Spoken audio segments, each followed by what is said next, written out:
Karena perubahan itu akan terjadi datangnya dari dalam diri kita sendiri. Ada niat, ada komitmen, dan pada akhirnya ada keputusan.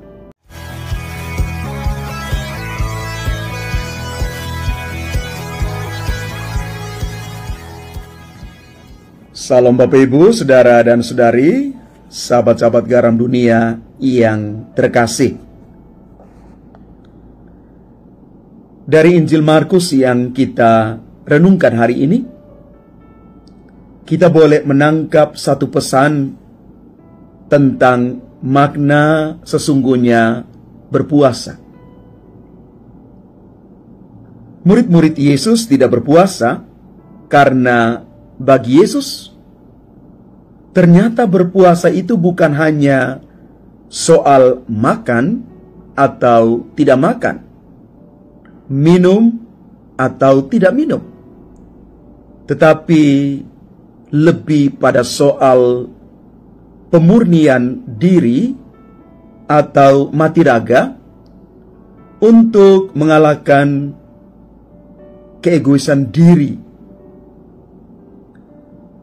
Hasil pemurnian diri itu membuat kita menjadi manusia baru. Manusia yang pada akhirnya boleh mengalami yang namanya pembaharuan dalam hidup, dan juga selanjutnya pembaharuan itu mengarahkan kita untuk menjadi lebih baik. Maka sekali lagi, puasa bukan soal makan atau tidak makan. Bapak Ibu Saudara-saudari terkasih, masa puasa kerap kali membuat kita menjadi cukup peka. Orang yang berpuasa terkadang merasa terganggu bila melihat orang lain tidak berpuasa. Begitulah apabila orang melihat bahwa puasa itu hanya soal makan dan minum.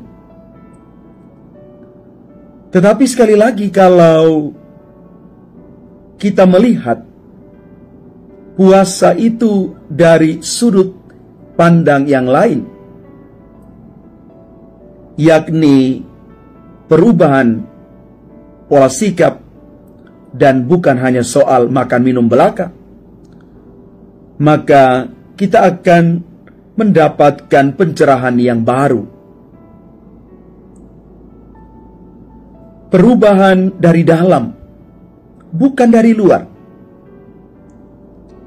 Perubahan dari dalam yang mengarahkan orang sampai pada satu titik dia mengalami yang namanya pemurnian hati, pemurnian diri.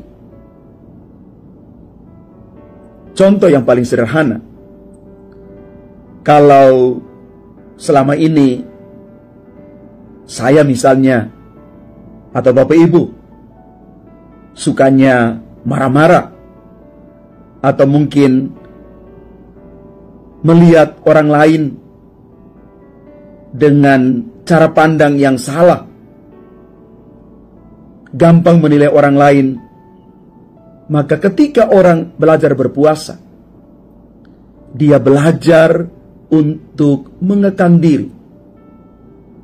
Dia belajar untuk melihat dengan kacamata yang lebih positif orang lain.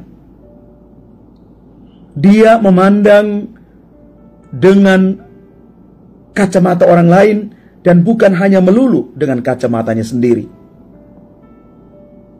Itulah puasa sesungguhnya, yang membawa orang masuk ke dalam satu perubahan hidup yang menjadikan dia lebih baik.